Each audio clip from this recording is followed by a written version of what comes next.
Last week for Extra Points, we got a good look at the TVC Hawking, but tonight it was all about the SEOAL against the TVC Ohio. I'm now joined on desk by Patrick Klinger and Griffin Ratcliffe, and you know what, we're going to get to the Athens Warren game a little bit, but first, Logan versus Meigs, they were both looking to extend their records to 3-0.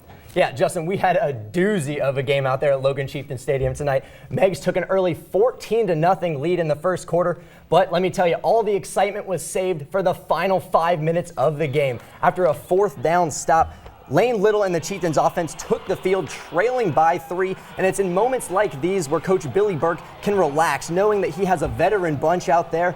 Little hit Brady Walsh over the middle for a 37-yard score, and the two-point conversion put Logan on top 27-22. And now it's Cody Bartram's turn, trying to work on some of that 2-minute magic.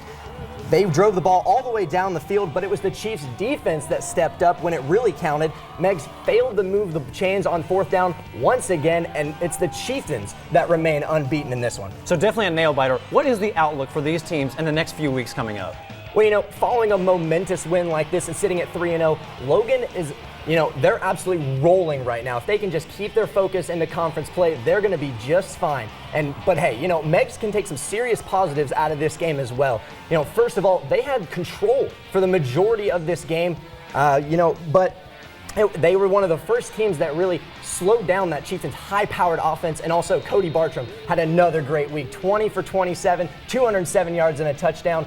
That offensive unit is clicking just nicely. And Justin, I'm really excited about this team going into TVC Ohio play. Well, with that, Patrick, Logan now moves to 3-0, and Meigs, that's their first loss. Thanks for the great work. Now, we also had Griffin. He was out in Vincent to see if Athens or Warren would pick up their first win. So who was it, Griffin? Well, Athens, they were getting their first win, but Warren, they were looking to get their first points.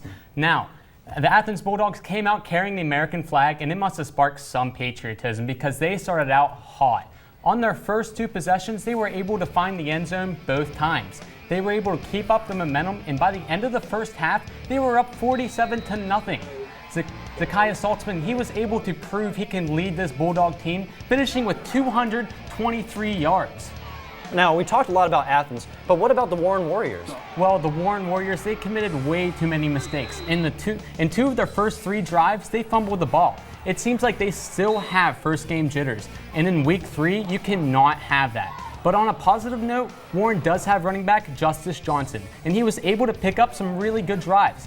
To really show that his Warrior team does have an offense. His teammates had to bring something else to the table to help him out. Now back to Athens. They were outscored 55-0 last week. What did their defense look like this week? Well, their defense, they were aggressive with a capital A. Coach Ryan Adams must have had them do some major sprints this week, because to go from giving up 55 points to outscoring the Warriors 53-0, a complete 180 turn for the Bulldogs, and Justin, they're back. Well, that was a great game from Athens, obviously, and then Logan, that's a huge win. I mean, 3-0, possibly an undefeated season. We'll see when they play Jackson. Thanks for the great work, guys.